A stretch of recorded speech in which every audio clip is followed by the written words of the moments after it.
Hello everyone, welcome back to our channel Fluenta Spoken English. This is Satyankam Reddy. ఈ రోజు క్లాస్లో simple future చూద్దాం.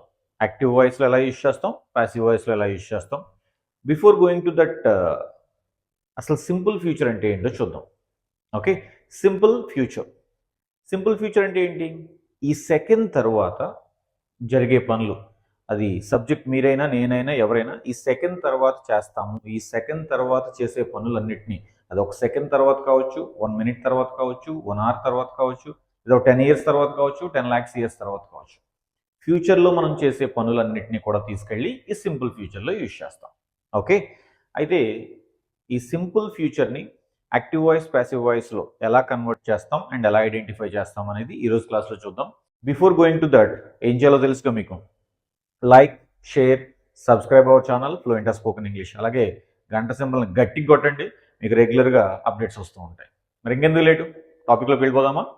Okay, first simple future అంటే చెప్పాను కదా, దానిలో కొన్ని ఎగ్జాంపుల్స్ ఇచ్చాను ఇక్కడ. ఓకేనా, ఫస్ట్ ఇది యాక్టివ్ వాయిసా ప్యాసివ్ వాయిసా ఐడెంటిఫై చేసేద్దాం. ఓకే, ఫస్ట్ ఆఫ్ ఆల్ రేపు ఎగ్జామ్స్ కండక్ట్ చేస్తారు. ఫస్ట్ ఎగ్జాంపుల్ ఏంటి? రేపు ఎగ్జామ్స్ కండక్ట్ చేస్తారు. యాజ్ యూజువల్ నేను ప్రీవియస్ క్లాస్లో కూడా చెప్పాను, ఇక్కడ మనకు ఒక క్వశ్చన్ ఉంది. ఏంటి? యాక్టివ్ వాయిసా ప్యాసివ్ వాయిసా తెలియాలంటే ఎవరు కండక్ట్ చేస్తారు? మెన్షన్ చేయలేదు సబ్జెక్ట్ మెన్షన్ చేయలేదు కాబట్టి సబ్జెక్ట్ని ప్యాసివ్ చేసేసాం కాబట్టి ఇది ఏమవుతుందండి? Passive voice.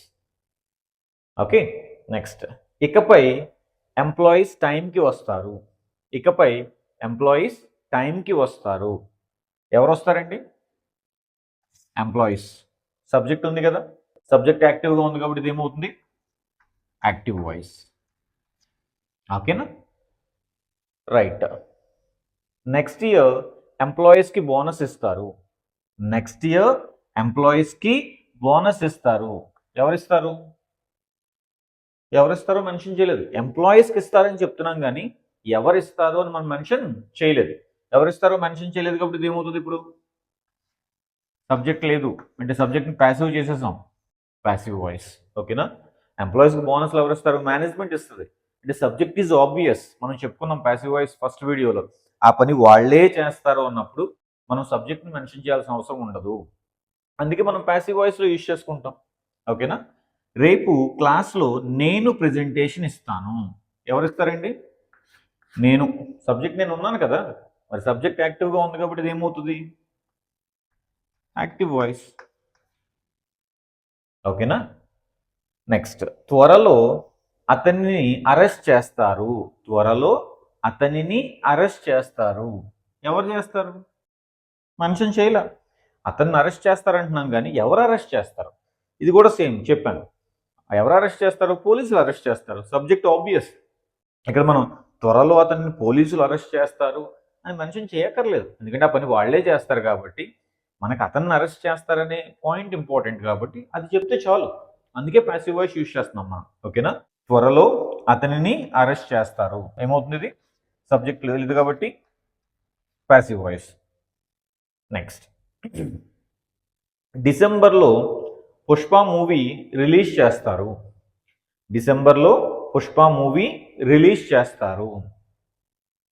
ఎవరు రిలీజ్ చేస్తారు? చెప్పలా.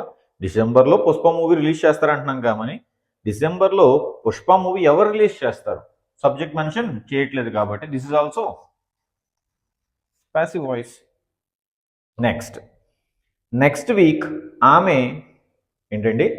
నెక్స్ట్ వీక్ ఆమె అమెరికా వెళ్తుంది.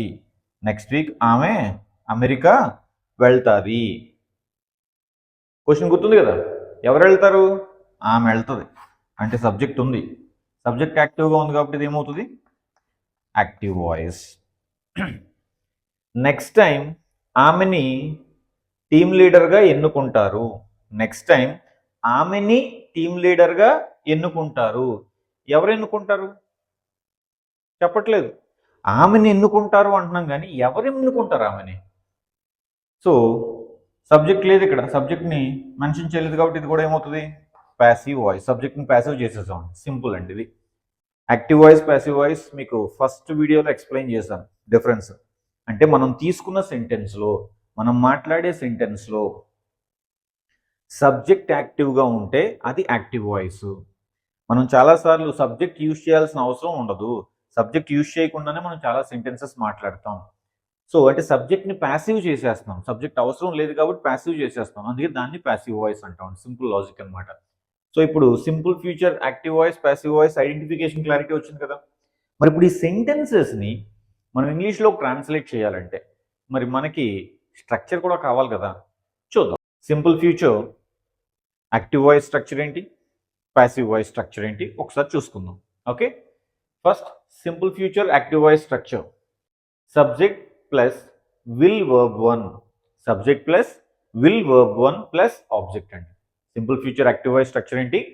Subject plus will verb 1 plus object. అదే మరి ప్యాసివ్ వాయిస్ స్ట్రక్చర్ ఏంటి సింపుల్ ఫ్యూచర్లో? మనకు తెలుసు కదా, ఆల్రెడీ ప్రీవియస్ క్లాసెస్లో కూడా చెప్పుకున్నాం కదా. ప్యాసివ్ వాయిస్ అనేది సబ్జెక్ట్ ఉండదు కాబట్టి ఆబ్జెక్ట్నే సబ్జెక్ట్ ప్లేస్లో తీసుకొచ్చి పెట్టుకుంటాం. Object plus will be verb 3 అండి. Object plus will be verb 3 plus remaining సెంటెన్స్ని యాడ్ చేసుకుందాం. ఓకేనా, ఇది స్ట్రక్చర్. యాక్టివ్ వాయిస్ స్ట్రక్చర్ ఏంటి? Subject plus will verb 1 plus object. Passive voice structure ఏంటి? Object plus will be verb 3 plus remaining sentence అనమాట. By using these two structures now we can make these sentences into English. ఓకేనా, translate చేసుకుందాం. Okay, first sentence చూడండి. ఏంటి? రేపు exams conduct చేస్తారు. రేపు exams conduct చేస్తారు. ప్యాసివ్ వాయిస్ కదా. ఓకే, మరి ప్యాసివ్ వాయిస్ స్ట్రక్చర్ తీసుకుందాం. ఆబ్జెక్ట్తో స్టార్ట్ చేయాలి. ఏం కండక్ట్ చేస్తారు? Exams. Exams will be V3 conduct, conduct, conducted, conducted, V3 conducted అనమాట. ఎగ్జామ్స్ విల్ బి కండక్టెడ్ ఇప్పుడు టుమారో. That's it. సెంటెన్స్ ఏంటండి? Exams will be conducted tomorrow. Exams will be conducted tomorrow. Next second sentence చూద్దాం. ఇకపై employees టైంకి వస్తారు. ఇకపై employees టైంకి వస్తారు. ఓకేనా, ఎవరు వస్తారు? ఎంప్లాయీస్. యాక్టివ్ వాయిస్ కాబట్టి ఈ స్ట్రక్చర్ యూజ్ చేసుకుందాం. సబ్జెక్ట్ ఎవరండి? ఎంప్లాయీస్ విల్, రావడానికి వర్బ్ ఏంటి? కమ్.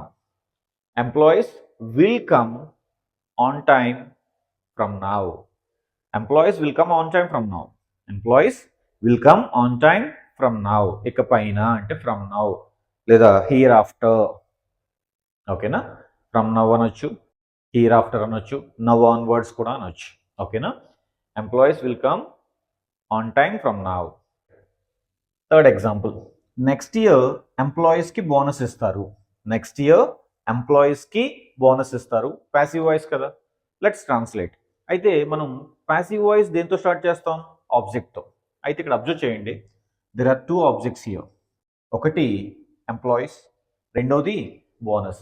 మరి రెండు ఆబ్జెక్టులు ఉన్నాయి కదా సార్, ఏ ఆబ్జెక్ట్తో మరి సెంటెన్స్ స్టార్ట్ చేయాలి అనే డౌట్ మనకు రావచ్చు. అయితే రెండిట్లో మనం దేంతోనైనా సరే సెంటెన్స్ స్టార్ట్ చేసుకోవచ్చు అండి. చూద్దాం. ఫస్ట్ దీంతో స్టార్ట్ చేద్దాం.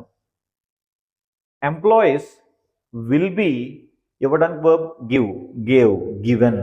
ఓకేనా, employees will be given bonus next year. Employees will be given bonus next year. సరే, ఇప్పుడు మరి రెండో ఆబ్జెక్ట్తో కూడా స్టార్ట్ చేద్దాం. Bonus will be given, bonus will be given to employees next year. ఓకేనా, bonus will be given to employees next year. ఇక్కడ నేను రెండు ఎగ్జాంపుల్స్ చెప్పాను దీనికి. Employees will be given bonus next year, bonus will be given to employees next year. అయితే sir ఇలా రెండు కాకుండా ఏదో ఒకటి ఫిక్స్ చేసుకుందాం అంటారా? మనుషులు ఉన్నప్పుడు మనిషితో సెంటెన్స్ స్టార్ట్ చేస్తే అది బాగుంటుంది, గుర్తుపెట్టుకోండి. సో పర్సన్తో సెంటెన్స్ స్టార్ట్ చేస్తే బాగుంటుంది. ఇది చెప్పినా కరెక్టే, ఇది చెప్పినా కరెక్టే. But when there are persons, try to start with it. Simple. Is that clear? Next fourth one. రేపు క్లాస్లో నేను ప్రెజెంటేషన్ ఇస్తాను. యాక్టివ్ వాయిస్ కదా, నేను ఇస్తాను. Okay, I will give presentation in the class tomorrow. I will give presentation in the class tomorrow. ఓకేనా, right. Let's go to the next one. త్వరలో అతనిని అరెస్ట్ చేస్తారు. త్వరలో అతనిని అరెస్ట్ చేస్తారు. Passive voice. అయితే ఇక్కడ చూడండి, ఎవరిని అరెస్ట్ చేస్తారు? అతనిని. ఆబ్జెక్ట్ అతను. ఓకే, అయితే ఇక్కడ ఒక ఆబ్జెక్టే ఉంది కాబట్టి మనకు ప్రాబ్లం లేదు, హ్యాపీగా దీంతో స్టార్ట్ చేసేసుకోవచ్చు. ఇక్కడ రెండు ఉన్నాయి కాబట్టి దేంతోనైనా స్టార్ట్ చేయొచ్చు అని చెప్పాను. అయితే మ్యాక్సిమం పర్సన్స్కి ఇంపార్టెన్స్ ఇవ్వమని చెప్పాను. బట్ ఇక్కడ ఒకటే ఉంది కాబట్టి అదే స్టార్ట్ చేద్దాం. He will be arrested. He will be arrested soon. ఓకేనా? త్వరలో అతన్ని అరెస్ట్ చేస్తారంటే ఏమంటాం? He will be arrested soon. ఓకేనా? నెక్స్ట్ ఎగ్జాంపుల్, డిసెంబర్లో పుష్ప మూవీ రిలీజ్ చేస్తారు. ఇక్కడ కూడా ఒకటే ఎగ్జాంపుల్ ఉంది, సో నో ఇష్యూస్. ఓకే, డిసెంబర్లో పుష్ప మూవీ రిలీజ్ చేస్తారు, ఒకటే ఆబ్జెక్ట్ ఉంది కదా. Pushpa movie will be released in December.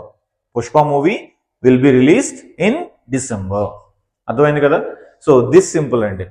మనకి సబ్జెక్ట్ సెంటెన్స్లో ఉంటే అది యాక్టివ్ వాయిస్, సబ్జెక్ట్ లేకుండా సెంటెన్స్ మనం కంప్లీట్ చేస్తే అది ప్యాసివ్ వాయిస్, ఎందుకంటే సబ్జెక్ట్ని ప్యాసివ్ చేసేస్తున్నాం. ఓకేనా? యాజ్ వెల్ మీరు ఈ స్ట్రక్చర్స్ కూడా ప్రాక్టీస్ చేస్తే కనుక identification easy and sentence translation కూడా చాలా ఈజీ. కాబట్టి మీరు ఇప్పుడు ఏం చేయాలంటే ఈ లాస్ట్ 2 సెంటెన్సెస్ని by using these structures translate చేసి కామెంట్ సెక్షన్లో మెన్షన్ చేయండి. యాజ్ వెల్ ఫస్ట్ టైం ఈ వీడియో ఎవరైతే చూస్తున్నారో మీకు యాక్టివ్ వాయిస్ ప్యాసివ్ వాయిస్ అర్థం కావాలంటే దీనికంటే ముందు ఇంకొక 2 వీడియోస్ ఉన్నాయి. ఆ 2 వీడియోస్ కూడా చూసినట్లయితే you get the complete clarity. And next వీడియోలో మళ్ళీ కలుసుకుందాం. Until then, keep practicing. Thank you.